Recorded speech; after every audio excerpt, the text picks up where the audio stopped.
하나님 말씀 함께 보겠습니다. 마태복음 25장 1절에서 13절 말씀 함께 보시겠습니다.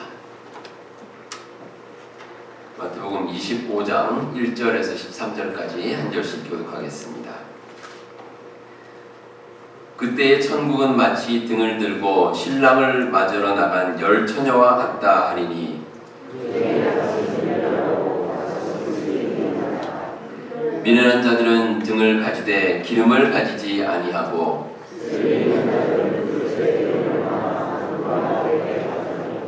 신랑이 더디 오므로 다 졸며 잘세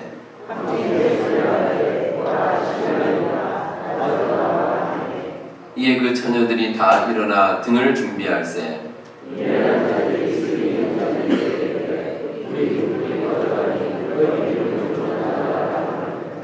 슬기는 자들이 대답하여 이르되 우리와 너희가 쓰기에 다 부족할까 하노니 차라리 파는 자들에게 가서 너희 쓸 것을 사라 하니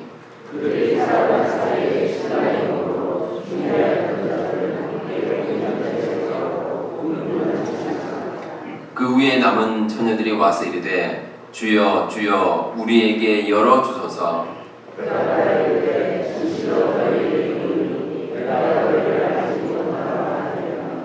13절 함께 보겠습니다.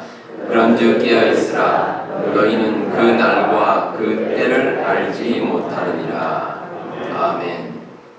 노스트라다무스라는 이름의 아주 유명한 예언가가 있습니다.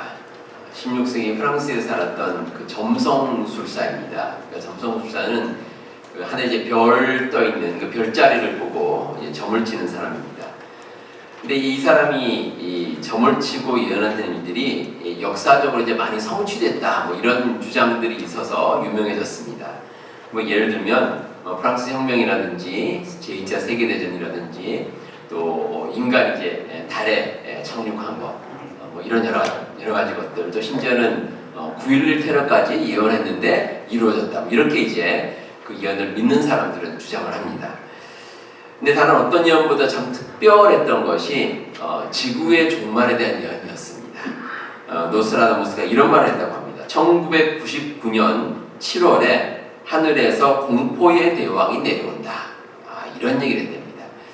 그러니까 이 공포의 대왕이 뭐냐? 이게 이제 세상의 종말이다. 뭐 이런 식으로 해석을 한 겁니다. 그래서 당시에 많은 사람들이 1999년 7월에 눈여겨봤습니다. 진짜 세상이 어떻게 되나 하고 이제 눈여겨봤는데 아무 일도 일어나지 않았죠. 아무 일도 없었습니다. 이 노스트라다무스처럼 이 지구의 종말을 뭐 어렴풋하게 이렇게 말한 사람도 있지만 또 어떤 경우는 구체적으로 종말에 대해 언급한 것도 있습니다. 대표적으로 한국에서 1992년에 이 다미선교회라는 곳에서 지구의 종말이 온다, 이렇게 이제 예언을 한 적이 있습니다. 그 날짜를 아예 특정을 했습니다. 1992년 10월 28일 그 날짜에 이제 세상이 끝이다, 이렇게 이제 얘기를 한 겁니다. 당시 한국에서 난리가 났습니다.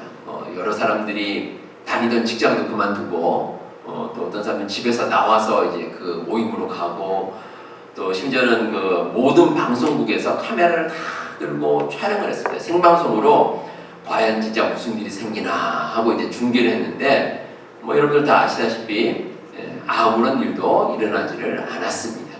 그냥 넘어갔습니다. 당시 이제 그 다미선교를 이끌던 이장님이라는 사람은 사기죄로 구속이 됐습니다.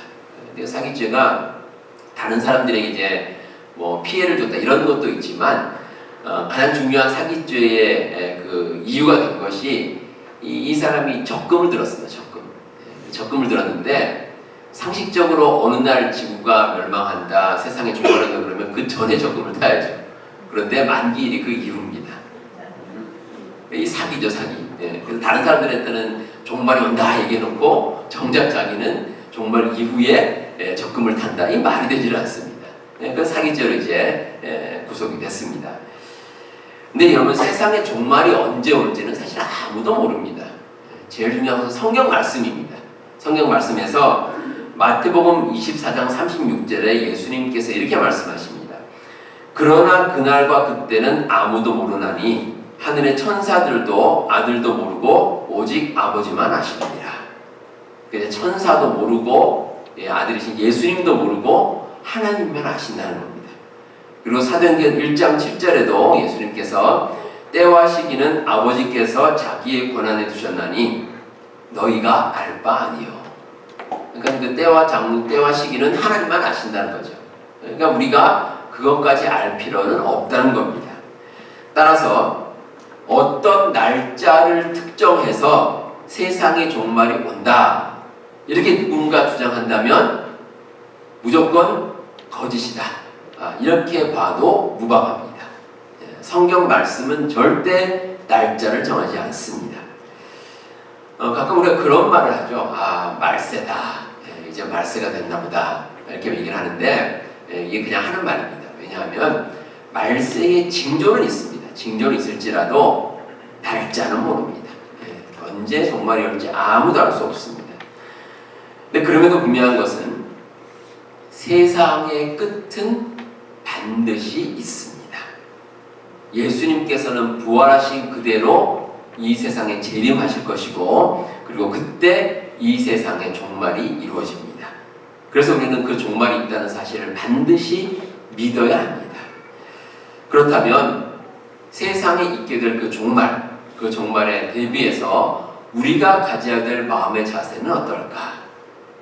오늘 말씀 설교 제목처럼 깨어있는 겁니다. 영적으로 깨어있는 것. 이게 우리에게 꼭 필요합니다. 자, 그렇다면 깨어있는다는 것이 과연 어떤 의미가 있는지 함께 한번 살펴보겠습니다.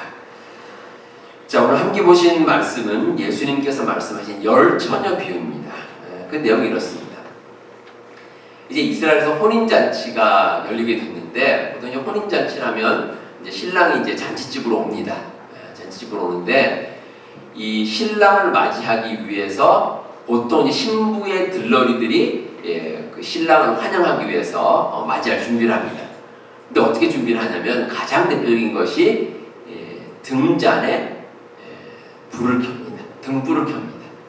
의미가 있습니다. 신랑이 오는 길을 이제 밝힌다. 이런 이제 의미가 있는데, 그러니까 신부 들러리들이 그렇게 이제 준비를 해서 나갑니다. 자, 그런데 그 등잔에 불을 밝히지 않고 누군가 왔다.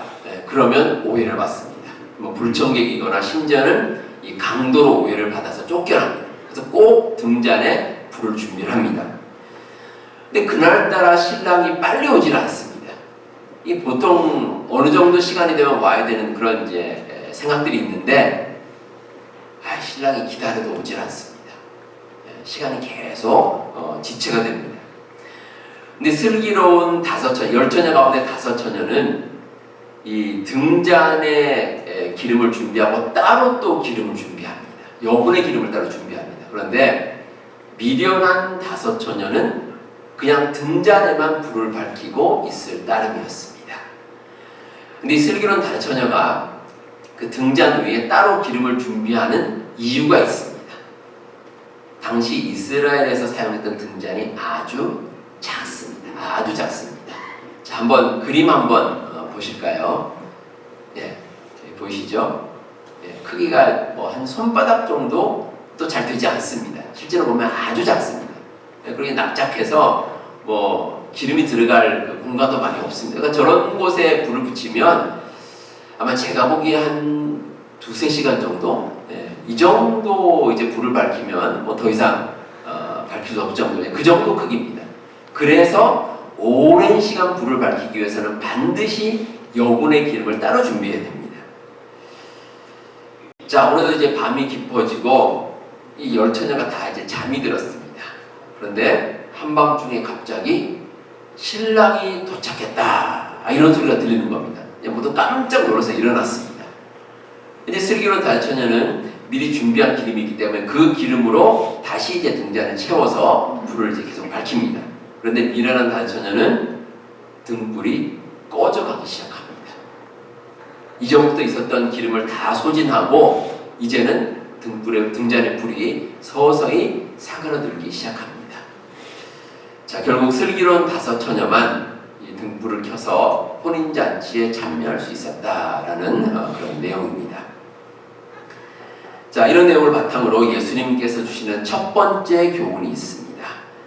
진심으로 깨어있는 삶을 살아야 한다는 것입니다. 슬기로운 다주처녀는 마음을 다해서 신랑을 기다렸습니다. 요즘 그 젊은이들이 흔히 하는 말로 혼인잔치의 진심이었습니다. 네, 정말 마음을 다해서 진심으로 혼인잔치에 참여하고자 하는 그런 마음이 있었습니다. 그래서 준비에 아주 철저했습니다. 이런 다섯처녀의 모습은 하나님의 말씀을 온전히 따르는 삶이라고 볼 수 있습니다. 하나님 주신 그 말씀대로 살아갑니다. 믿는 자로서 당연한 일이죠. 신랑이 재림하는 예수님으로 생각한다면 정신을 바짝 차리고 마음을 다해서 준비해야 할 것입니다. 천국을 의미하는 혼인잔치에 참석할 수 있는 여부가 결정이 되는데 이런 중체대한 일에 어찌 진심을 다하지 않을 수가 있겠습니까? 혼인잔치에 오는 신랑을 맞이하려면 불을 밝혀야 됩니다. 그 마찬가지죠. 신랑이 언제 올지 알 수가 없습니다. 그렇다고 다른 일을 할 수도 없고 신랑은 계속 마음을 다해서 기다려야 됩니다. 그러니까 진심을 가지고 맞이해야 되는데 어쩌면 이런 것이 상식적인 태도이고 또 우리가 신앙생활을 하면서 반드시 가져야 할 마음입니다. 근데 미련한 다주처녀는 형식적으로 신랑을 기다릴 뿐이었습니다. 그냥 형식이었습니다. 진심이 없었습니다. 더욱이 미련한 다주처녀는 신랑이 언제 올지에 대해서 자기들 마음대로 판단을 했습니다. 그래서는 안 되죠. 신랑이 언제 올지 알 수 없는데 곧 오겠지 이렇게 생각을 하고 등잔의 기름을 여분의 기름을 준비하지 않았던 겁니다. 만약에 여러분들이 종말의 시간, 종말을 기다린다면 어떤 마음으로 준비를 하시겠습니까? 정말 마음을 다해야 될 것입니다. 왜냐하면 이 세상에서 우리의 삶은 단 한 번뿐이기 때문입니다. 한 번뿐인 인생입니다. 다시 사는 것이 아닙니다. 이 세상에 태어났다가 이 세상을 떠날 때까지 딱 한 번 살아갑니다. 그렇기 때문에 우리의 마지막 시간, 마지막 날을 준비하면서 우리의 마음을 다해 준비하고 기다려야 할 것입니다. 11절에 보시면 그 후에 남은 처녀들이 와서 이르되 주여 주여 우리에게 열어주소서 이렇게 말합니다. 이제 이미 때가 늦었고 혼인잔치의 문이 닫혔습니다. 근데 이 슬기로운 다주처녀는 들어갔는데 미련한 다주처녀들이 와서 이제 문을 두드립니다. 열어달라고. 그러면서 주여 주여 하고 외칩니다. 근데 그 말도 사실은 형식적인 말입니다. 마태복음 7장 21절에 예수님께서 이렇게 말씀하십니다. 나더러 주여 주여 하는 자마다 다 천국에 들어갈 것이 아니요 다만 하늘에 계신 내 아버지의 뜻대로 행하는 자라야 들어가리라. 우리가 믿는다고 그냥 형식적으로 말하는 것은 의미가 없습니다. 하나님의 뜻에는 전혀 관심이 없고 겉으로 드러나는 자기 이익만 얻기 원한다면 마음을 다하는 삶이라고 볼 수가 없습니다. 우리가 진정으로 마음을 다하면 우리의 삶이 달라집니다. 변화됩니다. 내가 마음을 쏟는 그곳에 내가 모든 것을 다해서 애쓰고 열심을 다할 수 있기 때문입니다. 그게 우리의 삶입니다. 제가 퀴즈 하나를 여러분께 내드리겠습니다. 한번 잘 생각해 보시기 바랍니다. 검은 것을 희게 만들고 추한 것을 아름답게 만들고 늙은 것을 젊게 만들고 나병조차 사랑스러워 보이도록 하며 나이든 사람에게도 젊은 청혼자가 오게 하는 것은 무엇일까요? 뭐겠습니까? 정답은 돈입니다. 이건 제가 하는 얘기가 아니라 윌리엄 셰익스피어가 쓴 아테네 타이먼이라는 그 희곡이 있는데 그 희곡이 이제 4막 3장에 나오는 구절입니다. 근데 가만히 생각해 보면 참 이 돈의 힘이 얼마나 강한지 재미있게 표현한 글입니다. 그리고 한편으로는 이 사람들이 이 돈의 가치에 대해서 얼마나 많은 의미를 두는가 여기에 대해서도 한번 생각해 볼 수 있는 글입니다. 이런 위력적인 돈을 가지기 위해 사람들은 참 많은 노력을 합니다. 정말 마음을 다하는 모습입니다. 근데 여러분, 우리가 이 세상을 살고 난 다음에 종말을 기다리면서 우리의 마음이 어때야 되겠습니까? 정말 간절해야 될 겁니다.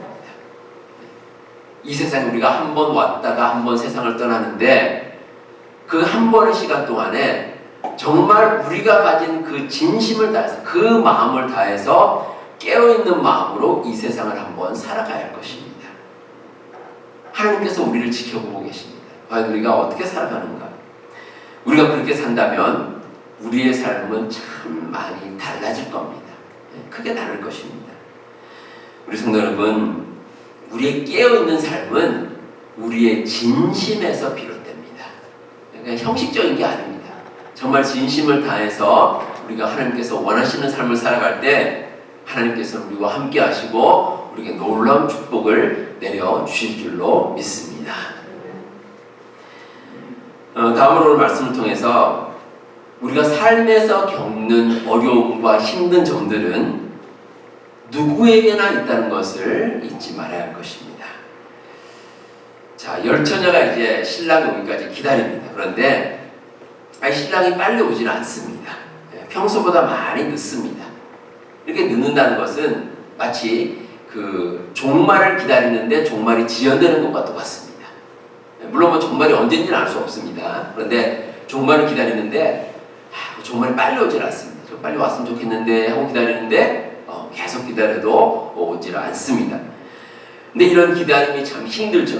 힘들긴 하는데 근데 우리의 삶이 그렇습니다. 삶의 많은 부분이 그렇습니다.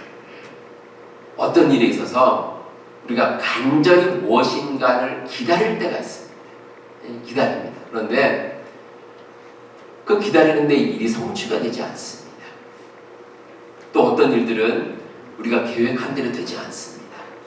이 계획을 해서 뭔가 진행을 하는데 이 처음부터 계획이 잘못됐을 경우도 있고 또 중간에 뭐 다른 변수가 생겨서 계획이 틀어질 때도 있습니다.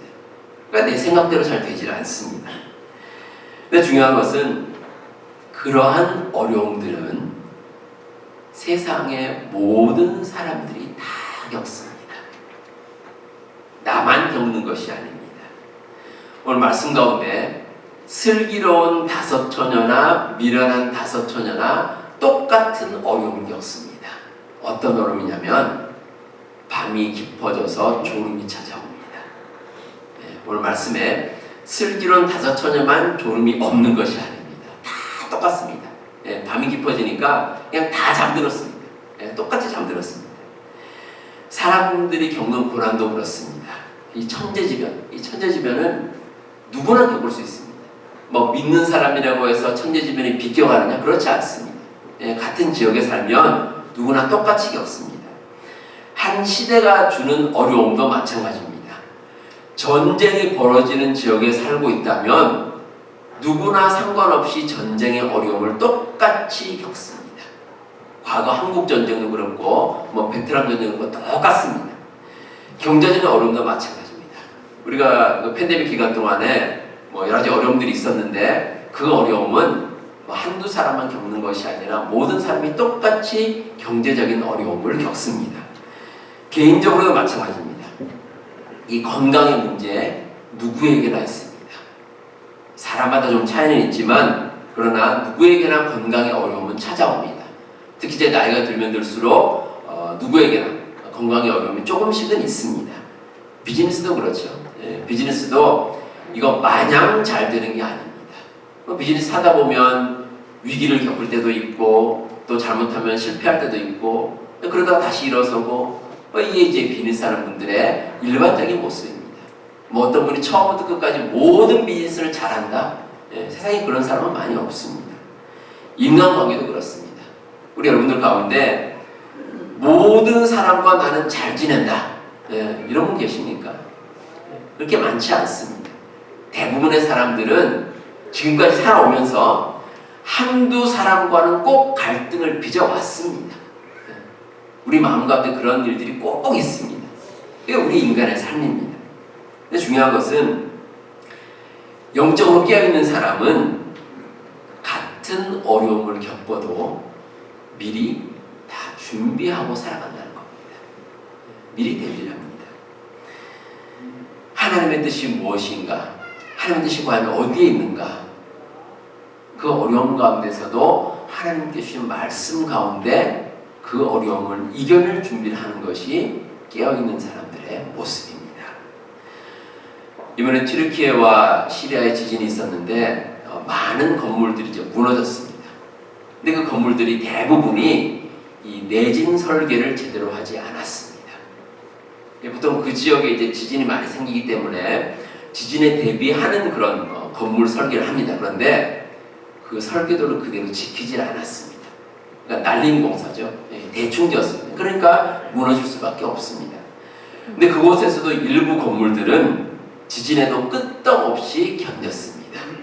이 정해진 규정을 그대로 지키면서 건물을 지었기 때문입니다. 우리가 살아가면서 어려움을 완전히 피할 수는 없습니다. 피한다고 피할 수 있는 것이 아닙니다. 누구나 겪는 어려움은 우리 모두에게 있습니다. 내가 겪는 어려움이 다른 사람에게 없을 수도 있고 또 다른 사람이 겪는 어려움이 나에게 없을 수도 있습니다. 사람마다 그러나 어느 정도의 어려움들은 다 있습니다. 세상의 종말도 마찬가지입니다. 이 세상에서 종말을 피해갈 수 있는 사람은 한 사람도 없습니다.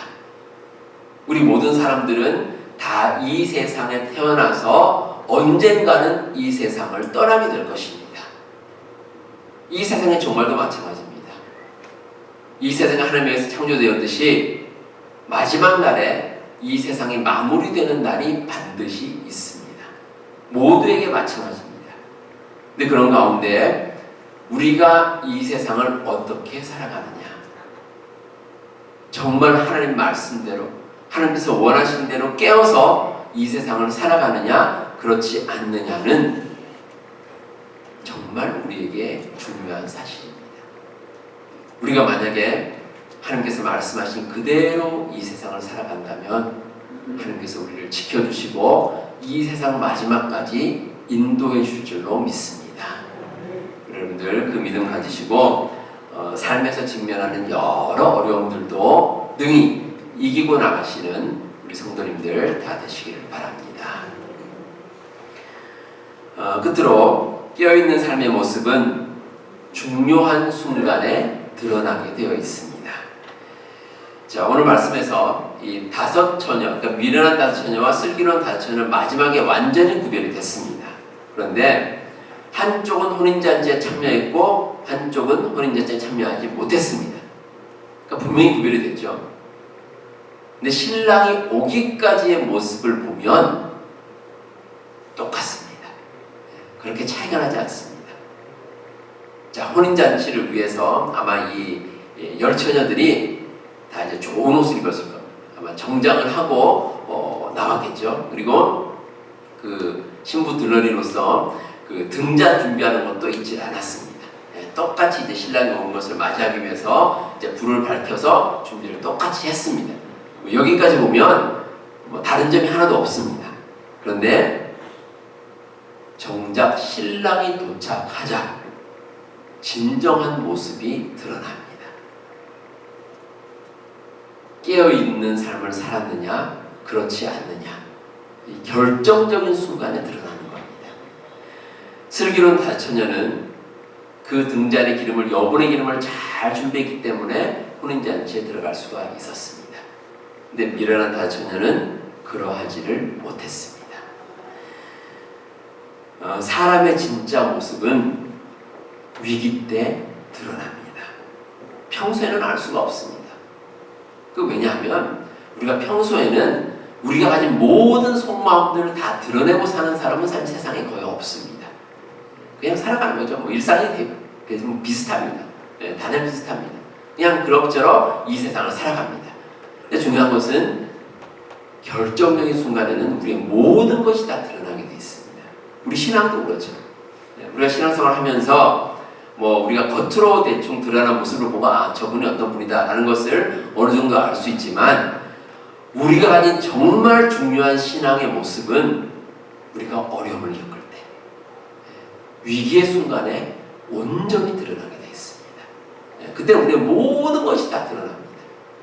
그게 우리의 모습입니다.